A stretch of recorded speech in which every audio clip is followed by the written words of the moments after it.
আসসালামু আলাইকুম। আমি হামিদা রহমান ঢাকা থেকে বলছি। কাছে দূরে দেশ দেশের বাহির থেকে যে যেখান থেকে আমার ভিডিওটা দেখছেন সবাইকে অসংখ্য অসংখ্য ধন্যবাদ। আমরা মা মেয়ে রেডি হয়ে নিয়েছি। শুধু মা মেয়েই নয়, ওর বাবাও রেডি হয়ে নিয়েছে। কারণ হচ্ছে আজকে শুক্রবার, আর শুক্রবার আসলেই তো আমরা একটু বাইরে বের হই। আমার মেয়েকে দেখা যায় বাইরে বের করা অভ্যাস, তো প্রতি শুক্রবারেই বের করি। যদি একদিন না যাই তো খুবই ডিস্টার্ব করে। এই জন্য শুক্রবার আসলেই, আর আমার নিজেরও ভালো লাগে না, যার কারণে শুক্রবার আসলেই আমরা ঘুরতে বের হই। তো অলরেডি আমরা রিক্সাতে রওনা দিয়েছি, আমরা এই পাশেই যাব। এই জন্য আর বেশিরভাগে রিক্সাতেই একটু আমাদের চড়া হয়। রিক্সায় চড়তে আমার খুবই ভালো লাগে। তো এই তো আমরা চলে এসেছি। আর এখানে প্রচুর মানুষ আসছে, শুধু আমরাই নয়, অনেক মানুষ আসছে দেখেন। এরপরে আস্তে আস্তে বাড়তে থাকে।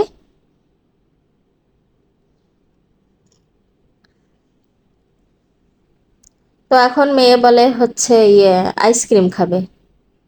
তো আমি বললাম এখনই আইসক্রিম খাবে, আসতে পারিনি, সে আইসক্রিম খাবে।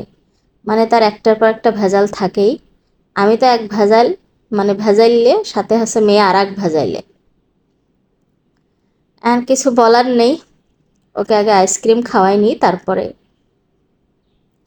আর এই যে এখানে আসছি, এখানে হচ্ছে আমি যে এই ফুচকাটা খাই, সেই ফুচকাটাও আজকে খাবো। মানে আর সাথে মেয়ের একটু হচ্ছে আইসক্রিম খাওয়াই নেবো। আমি এই ফুচকাটা অনেক পছন্দ করি, সবাই জানেন। এইখানে ঘুরতে আসলে আমি এই ফুচকাটা না খেয়ে আমি এখান থেকে যাই না। এখন এই যে মেয়ের জন্য আগে আইসক্রিম নিয়ে নিচ্ছি, তারপরে আমি খাবো ফুচকা। কারণ ওই ফুচকা আমার অনেক পছন্দের। আমি এখানে আসলে ওই ফুচকাটা আগে খাই, মানে আগে খাই বলতে খাই, ফুচকা না খেয়ে আমি যাই না, এতটাই পছন্দের আমার। তো মেয়েকে আইসক্রিম নিয়ে দিল, মেয়ে আইসক্রিম খাইতেছে। ও বাইরে গেলে দেখা যায় বেশিরভাগে মানে কাপ আইসক্রিমটা খাওয়ানোর চেষ্টা করি, কারণ অন্য আইসক্রিম দিলে গায়েটায় লেগে যায়, গলে যায় দ্রুত। এবার দেখা যায় ওর গায়েটায় অনেক লেগে যায়, যার কারণে কাপ হলে একটু সুবিধা হয়। আর এবার আমি নিয়ে নিচ্ছি আমার ফুচকা, দিয়ে দিল। আর এই ফুচকা তো মনে করেন স্পেশাল। এটার ভিতরে মানে আগে জলটা দেয়, মানে টকটা দেয় এক কথায়, তারপরে লেটা দেয়। পুরো মানে মুখের মধ্যে দিলে জলটা একদম ভরে যায়। এত টেস্টি আর ঝাল ঝাল, মিষ্টি টক আছে। আমি খাওয়ার পরে আমার মেয়ে আবার বলল যে সে ফুচকা খাবে। আমি আগে জিজ্ঞেস করছি যে তুমি ফুচকা খাবে কিনা, কারণ আমি ঝালটা নিয়েছি, ও খেতে পারবে না, প্রচুর ঝাল। তো আবার ওর জন্য আবার হাফ প্লেট হচ্ছে এই মিষ্টি টক দিয়ে এক হচ্ছে ফুচকা নিয়েছে, সে হাফ প্লেটই ও খেয়েছে। যেটা ওই যে বলি সব সময় যে যেটাই ক্ষতি, মানে ভালো না শরীরের জন্য, সেটাই সবারই পছন্দ, শুধু মা না মেয়েরও পছন্দ। এখন আবার সে পাঁপড় খাবে।